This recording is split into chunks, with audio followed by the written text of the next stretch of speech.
Angin ribut menyebabkan sebuah pohon besar tumbang hingga menutupi jalan provinsi Negeri Waai, Kecamatan Salahutu, Kabupaten Maluku Tengah, Minggu 10 Maret 2024. Pantauan tribunambon.com sekitar pukul 13.30 waktu Indonesia Timur di lokasi, terlihat pohon besar menutupi badan jalan. Beruntung tak ada korban jiwa dalam peristiwa pohon tumbang.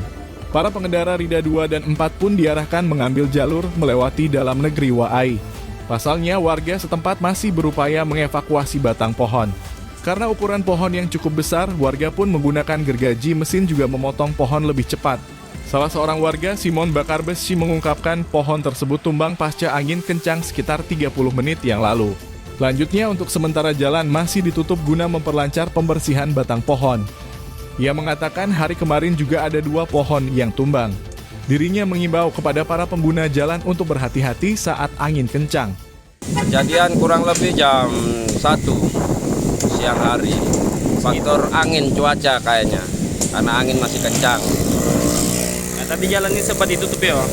Jalan sempat ditutup untuk evakuasi pohon tumbang ini dulu supaya arus bisa jalan kembali.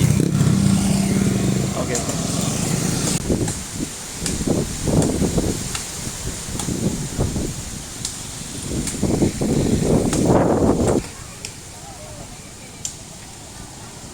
Download Tribun X sekarang, menghadirkan lokal menjadi Indonesia.